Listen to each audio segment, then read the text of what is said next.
오늘 우리에게 주신 하나님의 말씀은 신약성경 고린도전서 2장 1절에서 5절까지 말씀입니다. 형제들아, 내가 너희에게 나아가 하나님의 증거를 전할 때에 말과 지혜의 아름다운 것으로 아니하였나니 내가 너희 중에서 예수 그리스도와 그가 십자가에 못 박히신 것 외에는 아무것도 알지 아니하기로 작정하였습니다. 내가 너희 가운데 거할 때에 약하고 두려워하고 심히 떨었노라. 내 말과 내 증거 안에 습득력 있는 지혜의 말로 하지 아니하고 다만 성령의 나타나심과 능력으로 하노라. 너희 믿음이 사람의 지혜에 있지 아니하고 다만 하나님의 능력에 있게 하려 하였노라. 아멘. 설교를 시작하기 전에 한 가지 말씀을 드립니다. 지난주 설교 중에 저는 이 시대의 대표적 지성인으로 테슬라의 일론 머스크를 예를 들었는데, 그날 저녁에 보니까 윤리적 논란의 14인분을 제가 소개해드렸던 것 같습니다. 설교자로서 보다 신중한 선택을 하지 못하고 부적절한 예를 든 것 같아서 죄송하다 말씀을 드립니다. 저는 설교를 준비할 때마다 본문 연구에 못지않게 설교의 시작 부분을 참 많이 신경을 쓰고 기도하고 고민하는 편입니다. 왜냐하면 설교가 어떻게 시작되느냐에 따라서 말씀의 전개가 달라지고 또 듣는 분들의 마음의 문이 달라지기 때문에 그렇습니다. 그래서 때로는 유머를 많이 사용합니다만 늘 실패하죠. 여러분과 제가 교감을 이루지 못할 때가 참 많이 있는 것 같습니다. 또 많은 예화를 사용하기도 하고 또 설교와 관련된 사회적 이슈를 예를 들기도 합니다. 저는 그렇게 설교를 해야 설교가 잘 전달될 수 있다고 생각하기 때문이죠. 그런데 오늘 본문은 설교자인 저에게 참 곤혹스럽고 본질적인 질문을 던져요. 우리가 예수 그리스도를 구주로 믿게 된 것이 과연 누군가의 설교의 전달 능력 때문인가라는 것이죠. 내 머리로 이해하기 때문에 내가 예수를 그리스도로 믿었던가라는 질문입니다. 쉽게 말하면 우리의 머리로 모든 것이 이해되고 설득되면 우리 안에 과연 믿음이 생기는 것인가? 라는 질문이라는 거예요. 여러분 어떻게 생각하십니까? 우리의 믿음은 설득이 되고 머리로 이해가 될 때 얻어지는 동의입니까? 아니면 머리로는 도저히 받아들여지지 않지만 언젠가 어느 순간에 성령께서 내 마음을 주장해 나가셔서 그 말씀이 깨달아지는 고백이 되든가? 라는 것이죠. 우리는 지난주 고린도전서 1장을 통해서 십자가의 복음을 바라보는 두 가지의 시선을 살펴보았어요. 유대인과 이방인의 시선이 그랬습니다. 유대에게는 십자가는 도무지 받아들일 수 없는 걸림돌이었습니다. 또한 이방인에게는 이 앞뒤가 맞지 않은 어리석은 미련한 것이었어요. 그들이 가진 세상의 잣대, 세상의 지혜로 볼 때 십자가에 달린 메시아는 저주와 패배와 수치의 상징이었다라는 것입니다. 그들에게 십자가는. 그들이 그런 시선을 가질 수밖에 없었던 것은 1세기 고린도 지역에 흐르고 있었던 사회적 문화적 흐름이었습니다. 그 당시 고린도는 헬레니즘 문화의 꽃이라 할 수 있는 철학 사상이 굉장히 발달했던 때였죠. 철학자들은 인간의 본성부터 연구해서 우주의 근원까지 모두 고찰하면서 그 거대한 사상 체계를 만들고 발전시켜 나간 것이 그들의 철학이었습니다. 그리고 그 지혜를, 놀라운 사상을 많은 대중들에게 효과적으로 전달하는 기술, 수사학이 도시 전체를 지배하고 있었던 때였습니다. 이 수사학이라는 말은요, 기원전 4세기 아리스토텔레스라는 철학자, 내 자신을 알라라고 말했던 그 철학자가 정립한 이론이에요. 상대방을 설득하는 기술입니다. 당시 고린도에는요, 이 수사학의 기술을 통해서 화려한 기교로 청중의 귀를 사로잡는 완벽한 논리로 그들을 설득하고 변론하는 듣는 이의 감정을 쥐고 흔드는 명연설가들이 참 많았던 때였어요. 고린도 사람들은 그런 설득의 기술이 뛰어난 이들을 진정한 지성인, 진정한 지혜자라고 추앙하고 열광하였습니다. 그런데 문제는 이러한 세상의 방식을 사모하는 세상의 문화가 고린도 교회 안에도 스며들어와서 성도들의 신앙관이 되어버리고 말았다는 거죠. 그들은 복음을 머리로 이해와 설득의 차원으로 받아들이기 시작합니다. 누가 설교를 잘하냐, 누가 말솜씨가 제일 뛰어나냐, 누가 청중을 잘 휘어잡느냐, 그들의 선호도에 따라서 설교자들을 나누고 그들을 추앙하는 그룹들이 교회 안에서 만들어지기 시작합니다. 그래서 고린도전서 1장 12절에 보게 되면 나는 바울파다, 나는 아볼로파다, 나는 베드로파다, 아냐, 다 필요 없어, 나는 그리스도파다 라고 주장하는 그룹들이 교회 안에 있었다라고 기록하고 있습니다. 오늘날 우리는 어떻습니까? 우리는 수년간, 수십 년간, 어쩌면 평생을 설교를 들어오셨습니다. 여러분의 기억에 남는 명설교는 어떤 것이었습니까? 우리의 피곤을 달래주는 웃음이 가득한 재미있는 설교였습니까? 아니면 성경 말씀만 본문을 강의하는 설교였습니까? 아니면 내 머리로 이해가 팍팍 되는 논리적인 설교였습니까? 솔직히 말씀을 드리면 설교를 전하는 저로서도 지루한 설교는 참 힘이 들어요. 지루한 본문도 너무 힘이 듭니다. 설교를 준비할 때도 본문이 딱딱하면은요, 그냥 좀 밀어놓고 싶은 마음이 한두 번 드는 것이 아닙니다. 오늘 본문이 바로 그래요. 참 지루합니다. 그런데 우리는 여기에서 질문을 하나 던져봐야 돼요. 설교가 내 머리로 이해되는 설득이 일어날 때 과연 내 마음속에서 믿음이 생겼던가라는 질문이에요. 아, 그렇지. 아니면 설교를 들을 때 성령의 역사가 일어나며 마음이 움직여 나갈 때 내 믿음이 생겼었던가? 이것은 설교를 듣는 여러분들이나 설교를 전하는 저에게나 참 어려운 문제이기도 합니다.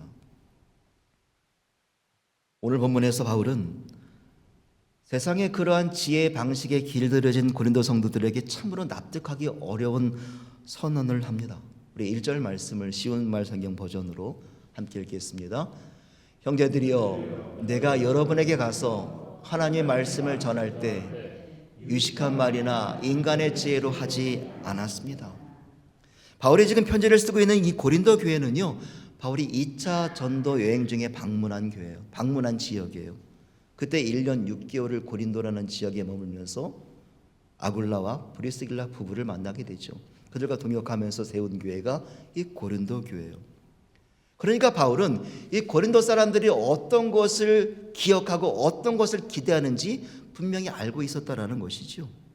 그들은 분명히 바울에게 철학적 깊이와 감동을 줄 수 있는 설교, 그리고 유식한 단어를 사용하며 논리적으로 머리에 팍팍 꽂힐 수 있는 그러한 설교를 원했을 것이다.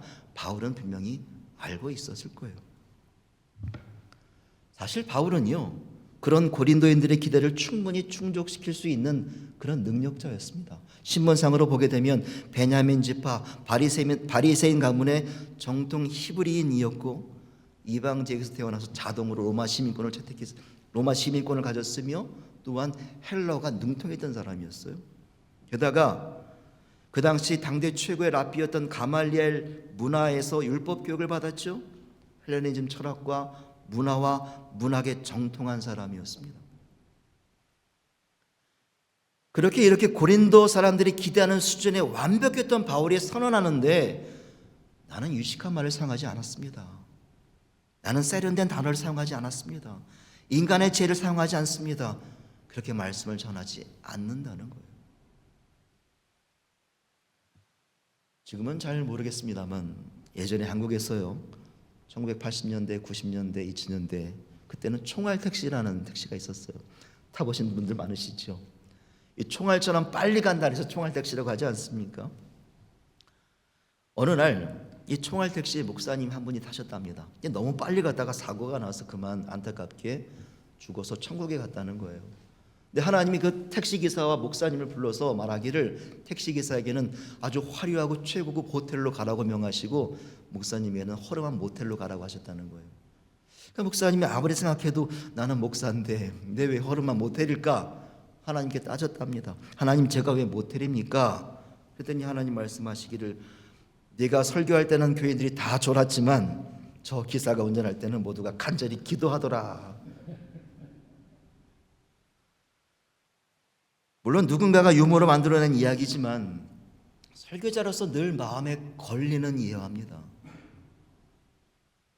저도 강단에 설교를 할 때 이 조시는 분들 보면 그런 생각이 들어요. 허름한 모텔에 가는 것은 아닐까. 목회자에게 설교는 언제나 고민입니다. 성도님들이 졸지 않게 하기 위해서 이화를 사용해야 되나, 유머를 사용해야 되나, 그림을 만들어야 되나, 영상을 만들어야 되나, 음악을 빵하게 만들어야 되나, 참 고민입니다.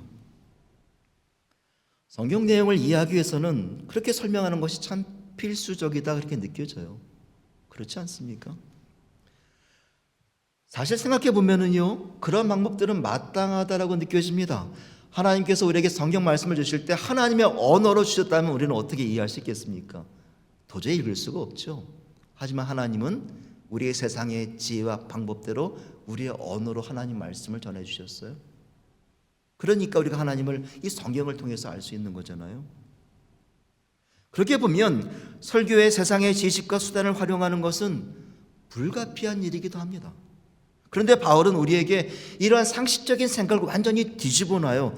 4절에서 이렇게 말합니다. 그래서 내가 여러분에게 전하는 말과 설교는 그리 지혜롭지도 못했고 설득력이 있는 것도 아니었습니다.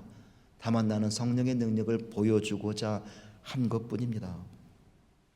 다시 말해서 바울이 선택한 방법이라는 것은 지혜롭거나 설득이 되거나 하는 그런 전달 방법이 아니라 그의 언어에서 성령의 능력이 나타나는 방법을 선택했다라는 것입니다.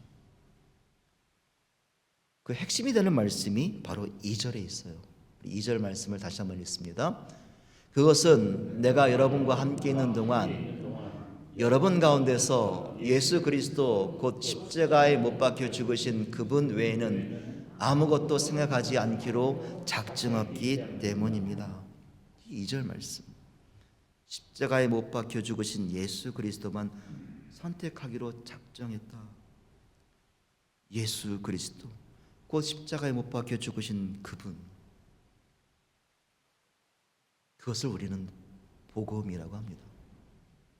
여러분, 복음은요, 죄로 인해 죽을 수밖에 없는 나를 구원하시기 위해 하나님께서 이 땅에 오신 사건이에요. 또한 그 하나님이 내 죄를 사하시기 위하여 십자가에서 죽으신 사건이고 세상에 주는 사망의 권세를 이겨내시고 부활하신 사건이 복음이에요. 그리고 무엇보다 중요한 것은 그분을 나의 구주로, 나의 그리스도로 믿음으로 고백할 때 우리의 죄가 흰눈처럼 사여져서 하나님의 구원받은 백성이 되는 것, 이것이 바로 이 십자가가 주는 메시지, 복음입니다. 이 복음의 메시지는 우리 신앙의 절대적인 믿음이 되어야 합니다. 중심이 되어야 돼요. 모든 것의 최우선순위가 되어야 하는 것이 이 복음이에요. 저와 여러분을 성도되게 만드는 것, 우리의 모임을 진정한 교회로 만드는 것, 이 복음입니다. 십자가의 메시지, 그것은 이 십자가의 복음에 의해서만 가능한 거예요. 우리가 예수를 따라다녔기 때문에, 좋은 일을 많이 했기 때문에, 신앙생활을 아주 오랫동안 했기 때문에 내가 성도가 된 것이 아니라 예수를, 십자가 못 박히신 예수를 나의 구주로 고백했기 때문에 우리가 성도가 된 것입니다. 그것이 복음이에요. 그 복음을 믿는 자들이 모인 곳이 교회입니다. 우리가 세례 받았을 때 기억하십니까? 목사님께서 세례 문답을 하시지 않습니까? 물어보시면 당신 예수 그리스도를 당신의 구세주로 영접하셨습니까? 그때 우리가 아멘으로 고백해야 성도가 되는 거예요. 그게 복음이에요. 이것이 우리 신앙의 핵심임을 지금도 여러분은 여전히 고백하십니까? 당시 고린도 교회는 심각한 분열을 앓고 있었어요. 인기 있는 지도자를 따라가고 파당을 나누고 질서가 무너졌습니다. 그런 그들에게 바울이 내렸던 처방은 아주 단순했어요. 모든 문제를 다 해결하고 하나로 묶어줄 수 있는 그 중심은 오직 복음밖에 없다라는 거예요. 오로지 복음밖에. 간혹 교회 안에서 이 본질이 아닌 문제로 갈등이 일어날 때가 참 많이 있습니다. 제가 아는 어떤 교회는 야외 예배 반찬 메뉴로 무엇을 싸갈까 고민하다가 다툼이 일어났던 그런 교회도 있었어요. 또 어떤 교회는 이 피아노를 어디에다 놓을까를 놓고 싸우다가 갈등이 있었던 그런 교회도 있습니다. 교회는 다양한 분들이 모이는 교회이기 때문에, 그런 곳이기 때문에 의견이 다를 수밖에 없어요. 하지만 우리는 그때마다 물어봐야 되는 거예요. 내가 지금 하려는 일이 과연 복음을 위한 일인가? 우리가 지금 생각을 모으는 이 결정이 복음을 드러내는 일인가? 우리의 모든 질문의 중심에는 우리 교회가 복음을 지켜가고 있는가? 여기에 맞춰야 하는 것입니다. 그리스도의 복음이 내 신앙의 중심이 되고, 그리스도의 복음이 우리 교회의 근간이 될 때 우리는 그 복음에 의해서 진정한 하나됨을 이루게 되는 것입니다. 그래서 바울이 결단한 거죠. 나는 이 십자가에 못 박히신 그 죽으신 그분 외에는 아무것도 생각하지 않기로 작정했습니다. 복음이 그에게는 전부였다는 거예요. 이러한 믿음의 결단이 저와 여러분에게도 있기를 간절히 축원합니다. 우리 신앙의 중심에, 우리 교회 모든 사역의 시작점에 이 복음에 대한 고백이 분명히 서게 되기를 다시 한번 축원드립니다. 이제 한 가지 질문이 아직도 자리에 남습니다. 그렇다면 이 복음의 메시지가 과연 사람의 설득과 지혜로 받아들여질 수 있는가라는 설교 처음의 질문이죠.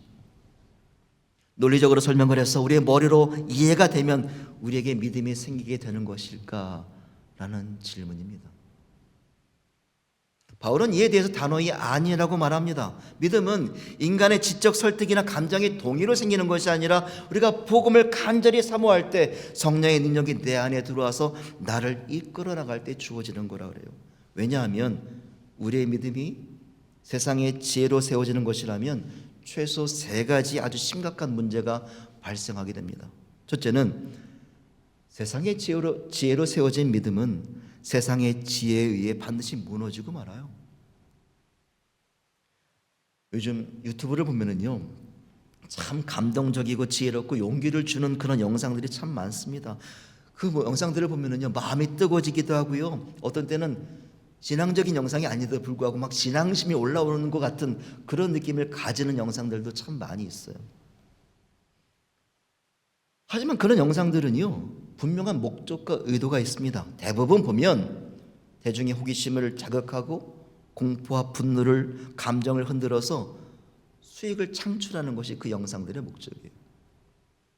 만약 우리의 믿음이 그러한 자극적인 말과 감동적인 스토리에 설득되어서 생겨난 것이라면 오늘 내가 했던 믿음의 고백은요, 내일 또 다른 논리와 매력적인 단어들과 스토리 앞에서 쉽게 흔들려 버리고 맙니다. 세상의 지혜로 인해 설득된 믿음은 언제나 불안하고 위태로울 수밖에 없어요. 완전하지 않습니다. 둘째로, 세상의 지혜 위에 세워진 믿음은 복음을 어리석은 것으로 변질시켜 버리기도 합니다.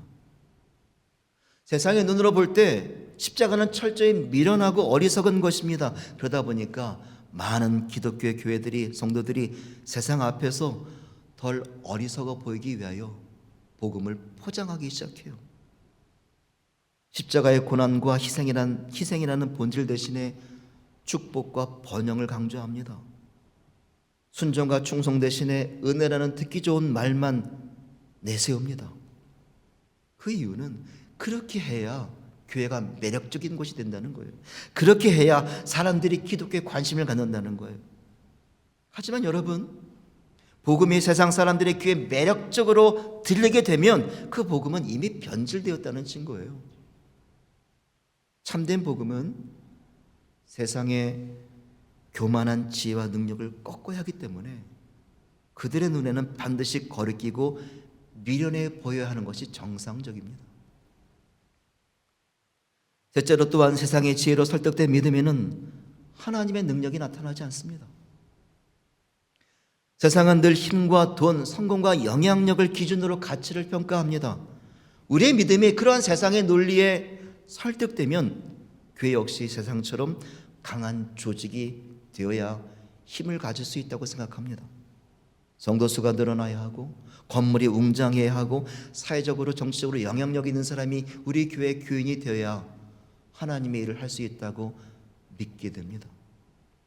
그러나 그렇게 되면 그 교회는요, 성령의 능력으로 움직이는 공동체가 아니라 세상의 방법으로 운영되는 모임이 되고 말 뿐이에요.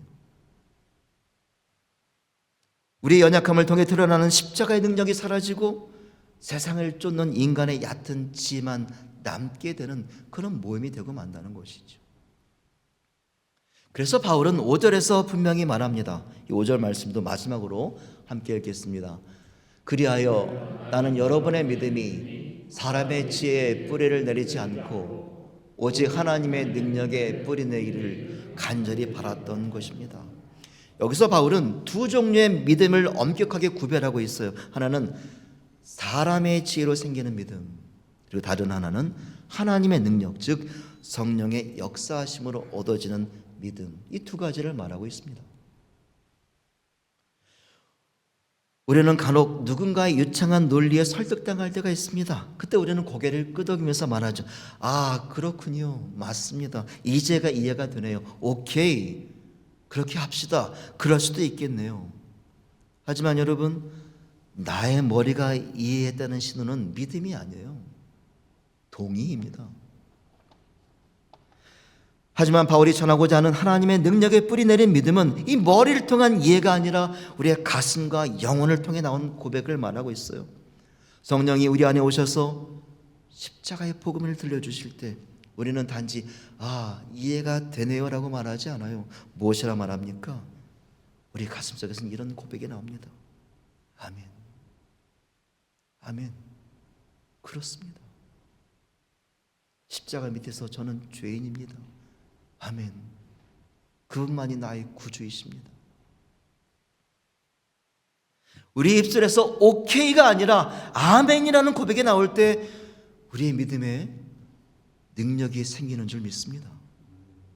오케이가 아니라 무엇입니까? 아멘이에요. 오케이가 아니라 아멘이에요. 아멘. 사랑하는 여러분, 우리의 믿음을 세상의 설득으로 얻어내는 동의로 여기지 마십시오. 믿음은 우리의 지성이 납득된 데서 시작되는 것이 아니라 성령의 강력히 이끄심 속에서 내가 이 십자가 밑에서 복음을 깨달을 때, 내가 죄인됨을 깨달을 때, 하지만 예수 그리스도가 나의 죄를 깨끗이 단번에 사하여 주셨음을 깨달을 때, 그때 생겨나는 것입니다. 내가 예수님을 오케이로 받아들이는 것이 아니라 아멘으로 받아들일 때 참 믿음이 생기는 것입니다. 이 한 주간 우리에게 주신 하나님 말씀을 우리의 머리가 아닌 우리의 영혼이 반응하는 믿음의 고백으로 받아들이는 하루하루를 살아가시면서 참 소망이신, 참 구원자이신 예수 그리스도가 항상 동행하시는 기쁨과 능력을 누리시기를 간절히 축원합니다. 기도하시겠습니다.